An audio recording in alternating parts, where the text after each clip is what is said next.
Business तब नहीं करना चाहिए जब आप करना चाहते हो। बिजनेस तब करना चाहिए जब आप चाह करके भी अपने आप को रोक नहीं पा रहे हो। बिजनेस इतना आसान होता है जिसकी कोई हद नहीं है। बेसिक साइकी को समझना होता है जो हमारा कंज्यूमर है, और उसकी साइकी के अकॉर्डिंग जैसे ही एक ऐड क्रैक हो जाती है उसको सिर्फ स्केल अप करना होता है। मैं आपको एग्जांपल देता हूं प्रैक्टिकल। मेरी सिस्टर ज्वेलरी डिजाइनर है, तो वो एक एडवर्टाइजिंग को क्रैक करने की कोशिश कर रही थी बहुत टाइम से। अभी कुछ दिन पहले उसका फोन आया कि भाई एडवर्टाइजिंग क्रैक हो गई। मैंने कहा क्या किया? तो वो अलग अलग चीजें ट्राई कर रही थी। उसने एक ऐड दिया, उसमें लिख दिया by one get one free. तो उसके एक स्पेशल नेकलेस है जो पर्ल के बने हुए हैं, उसने ये दिया, और एक ऐड के थ्रू ऑन एन एवरेज 1 से 2 कन्वर्जन हो रही है, और एक कन्वर्जन में मार्जिन है 500 रुपए का, वो फ्री देने के बाद भी। तो कॉस्ट आई 50 रुपए एडवर्टाइजिंग की, और प्रोडक्ट की कॉस्ट भी निकाल दो 200 रुपए, उसके बाद भी 500 रुपए बचता है। उसने पूछा कि अब मुझे कितनी ऐड करनी चाहिए? मैंने कहा जितनी करनी है कर, जब तक कि रिस्पॉन्स आना बंद ना हो जाए। इन अदर वर्ड्स, अब उसको सिर्फ बजट को ट्वीक करना है। ये पता है ना, पीछे एक एडवर्टाइजिंग का बजट होता है। यस। अगर वो अभी है 100 रुपए पर डे, तो उसको बढ़ा करके कर देना है 500 रुपए पर डे।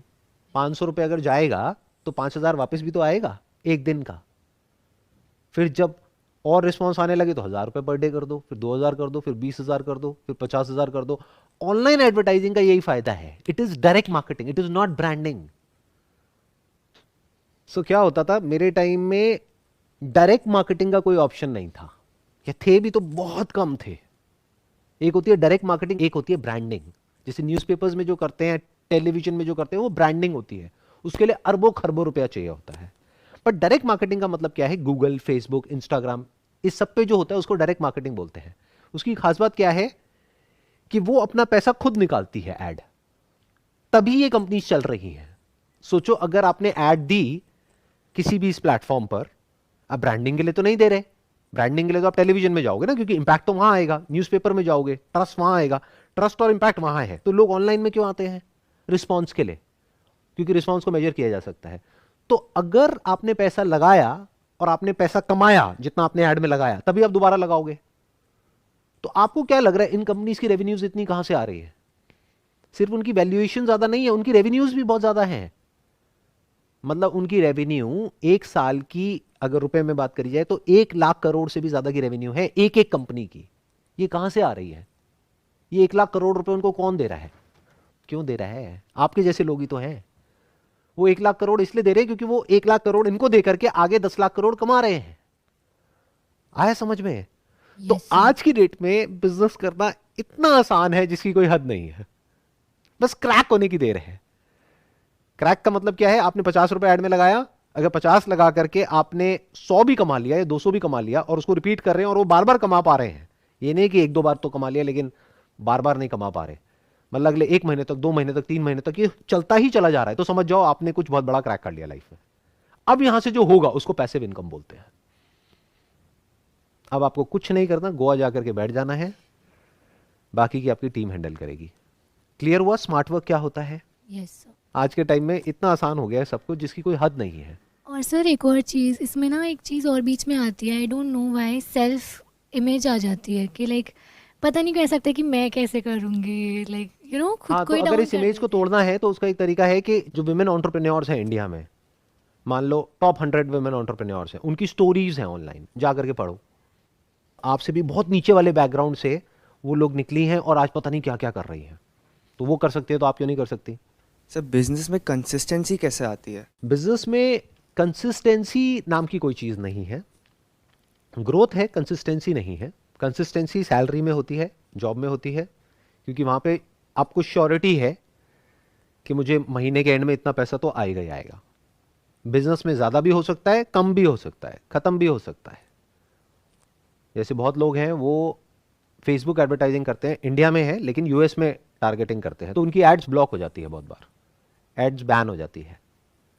एक महीने उन्होंने कमाया 1 लाख रुपए, अगले महीने जीरो। तो ये बिजनेस मॉडल इतना स्टेबल नहीं है, क्योंकि अब आप किसी पर डिपेंड हो गए हो। बट अगर आप इंडिया के इंडिया में कर रहे हो तो that is very stable if you are in a legitimate business जिसमें कोई कॉम्प्लिकेशंस नहीं है। कोई इलीगल काम कर रहे हो तो फिर वही होगा कि बार बार ऐड ब्लॉक होगी, ये होगा, वो होगा। बट अगर कोई सिंपल काम कर रहे हो, सिंपल सा कोई प्रोडक्ट है जिसको आप सेल कर रहे हो ऑनलाइन, तो ऐड क्यों ब्लॉक होगी? वो जो प्लेटफॉर्म है वो आपकी ऐड क्यों ब्लॉक करेगा? उसको तो नुकसान है। तो वहां पे अगर आपने क्रैक कर लिया है कि कैसे वहां से रिस्पॉन्स आएगा, कौन सी ऐड काम कर रही है, कौन सी नहीं कर रही है, आपने 10 तरह की ऐड ट्राई करी, उसमें से 9 फेल हो गई, एक क्रैक हो गई, तो आप समझ जाओ कि अब आपकी लाइफ काफी हद तक स्टेबल है। स्टेबिलिटी अगर आप और चाहते हो अपनी लाइफ में, तो आपको क्या करना होगा कि बिजनेस में इस बात को हमेशा याद रखना होगा मेरी, कि बिजनेस में अप्स एंड डाउन्स चलते रहते हैं। तो जो पैसा आया एकदम से एक्साइटेड नहीं होना है। तो कहने का मतलब है कि मेरी ये बात हमेशा याद रखना, गांठ बांध लो इस बात को, कि जब भी बिजनेस करो उसमें से पैसा जोड़ लो, ताकि जब वो बिजनेस ना चले या कभी डाउन जाए तो आपके पास में कुछ बैकअप प्लान हो। इन अदर वर्ड्स, अगर आपने बिजनेस से 20 लाख रुपए कमाया, अब मैं पता नहीं क्या हूं, और वो देखो मेरे साथ के जो दोस्त हैं वो तो कुछ भी नहीं कर रहे हैं, ऐसे लोग करने लग जाते हैं, वो बेवकूफी की निशानी है। तो आपको क्या करना है, 20 लाख कमाया, उस 20 लाख में से 10 लाख रुपए साइड करो और उसको लगा दो कहीं सेफ जगह पर। तो आपको पता है कि मरे से मरा अगर मेरा बिजनेस बंद भी हो गया तो मेरा महीने का खर्चा इतना है, तो इतना तो यहां से आ जाएगा। तो अब आप स्टेबल होते चले जा रहे हो और फाइनेंशियली फ्री होते चले जा रहे हो। फालतू खर्चा नहीं करना है। अमीर कौन है? जिसके खर्चे कम है, यानी खर्चे बहुत कम, कमाई बहुत ज्यादा, उसको अमीर बोलते हैं। अब ये बहुत की कोई डेफिनेशन नहीं है। अगर आपकी कमाई है 1 लाख रुपए महीना और खर्चा है 10,000 रुपए महीना, तो आप बहुत अमीर हो। बट आपकी कमाई है 10 लाख रुपए महीना और खर्चा है 9 लाख रुपए महीना, तो आप बहुत गरीब हो, क्योंकि जब वो 10 लाख बंद होगा तो आप 9 लाख के नीचे आ जाओगे। You got the answer? Stability कैसे आती है बिजनेस में? बिजनेस में स्टेबिलिटी आती है पैसा जोड़ करके। जब अच्छा टाइम हो पैसा जोड़ लो, ताकि बुरे टाइम में काम आ जाए। सिंपल। और अगर आप इतना पैसा जोड़ पाए बिजनेस में से कि अब चाहे अच्छा टाइम हो चाहे बुरा टाइम हो, आपको फर्क नहीं पड़ता, आप बिजनेस पे डिपेंड नहीं हो अपना खर्चे के लिए, अब आप फाइनेंशियली फ्री हो। बट इतना पैसा अगर आपको जॉब से जोड़ना है, तो अनलेस एंड अनटिल कि आप किसी टॉप कॉलेज से निकले हो और किसी टॉप कंपनी में काम कर रहे हो और आपका पैकेज बहुत ज्यादा है, तब तक वो पॉसिबल नहीं है। एक एवरेज जॉब में ये पॉसिबल नहीं है जिसकी मैं बात कर रहा हूं। यानी कुछ टाइम में 5-10 साल में इतना पैसा जोड़ लेना कि अब अगर आपका खर्चा है महीने का 50,000 रुपए, तो लाख रुपए महीना तो इंटरेस्ट आ रहा है या डिविडेंड आ रहा है, कि अगर सब कुछ बंद भी हो गया बिजनेस तो आपको टेंशन नहीं है। Sir what about competition? Competition उन लोगों के लिए होता है जो समझदार नहीं होते हैं, और उन लोगों के लिए बिजनेस होता ही नहीं है। देखना, ध्यान से समझना। एक है business of selling an item, a product और अ सर्विस। एक है business of selling a brand. तो जो ब्रांड बेच रहा है उसके लिए कोई कंपटीशन नहीं है। चॉकलेट मैंने बोला, सुनते ही माइंड में सबसे पहला ब्रांड कौन सा आया? कैडबरी। चॉकलेट मतलब कैडबरीज। तो अब उनके लिए क्या कंपटीशन है? अगर आप या मैं उनसे बेटर चॉकलेट निकाल देते हैं मार्केट में, जिसका टेस्ट उससे बेटर है, सब कुछ उससे बेटर है, क्या हम उतने बड़े लेवल पे काम कर जाएंगे? फर्क क्या है? उन्होंने एक कैटेगरी की एक पर्टिकुलर स्पेस को ऑक्यूपाई कर लिया है। इसको बोलते हैं माइंड स्पेस ब्रांडिंग की लैंग्वेज में, कि चॉकलेट मतलब ये, पानी मतलब ये, सर्च मतलब गूगल। तो क्या आप ऐसा कुछ कर सकते हो? रोबोटिक थेरेपी मतलब what is the name of A brand? वो आना चाहिए। फिजियोबॉट, व्हाई नॉट? ऐसा बॉट जो कि एआई के बेस पे ऑटोमेटिकली आइडेंटिफाई करेंगे आपकी बॉडी में कहां कहां पर क्या क्या प्रॉब्लम्स है और उसके सॉल्यूशंस इमीडिएट निकालेंगे विदाउट एनी ह्यूमन इंटरवेंशन। इस स्पेस में आप एक लॉन्ग टर्म विजन के साथ आगे बढ़ते हो कि ब्रांड 1-2 दिन में नहीं बनता है, बट मे बी 5 साल, 10 साल, 20 साल बाद एक ऐसा ब्रांड होगा कि जैसे ही वो नाम लिया जाएगा इमीडिएटली आपका नाम माइंड में आएगा। तो अब आपका कोई कंपटीशन नहीं है। बिजनेस को बड़ा करना है तो अपनी कैटेगरी को नैरो कर दो, और ये देखो उस कैटेगरी में, उस पर्टिकुलर कीवर्ड में, उस वर्ड में क्या कोई ब्रांड आता है माइंड में या नहीं आता है। अगर नहीं आता है तो आपके लिए जगह है, अगर ऑलरेडी आता है तो अब आप अपना टाइम खराब कर रहे हो। चलो एक और एग्जांपल देता हूं। वॉल्वो का नाम सुना है? वॉल्वो किस लिए जानी जाती है? परफॉर्मेंस? नहीं, that's basically known for security.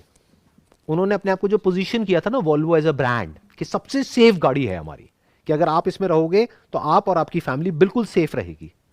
एक पॉइंट ऐसा आया जब उनके वहां पे किसी नए सीईओ ने आकर के नया अपना दिमाग लगाया कि देखो मार्केट में ये लोग कर रहे हैं, तो क्यों ना हम स्पोर्ट्स सेगमेंट में एंटर करें। जबकि स्पोर्ट्स कार मतलब कुछ और ऑलरेडी माइंड में आ जाता है, मुझे बोलने की भी जरूरत नहीं है। क्या आया माइंड में, जल्दी से बोलो। Lamborghini. लैम्बोर्गिनी और फेरारी, वो स्पेस उन्होंने ऑक्यूपाई करी हुई थी। वॉल्वो उस स्पेस में घुसने की कोशिश कर रहा, तो अब वॉल्वो ना इधर करा ना उधर करा, फिर उनको अपनी पोजीशनिंग ठीक करनी पड़ी, तब जाकर के उनकी सेल्स वापस से पिकअप हुई।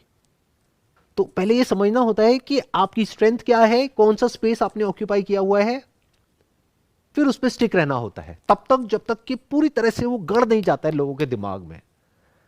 जब तक उस पर्टिकुलर कीवर्ड को आपने पूरी तरह से अपने बिजनेस से रिलेट नहीं कर दिया है।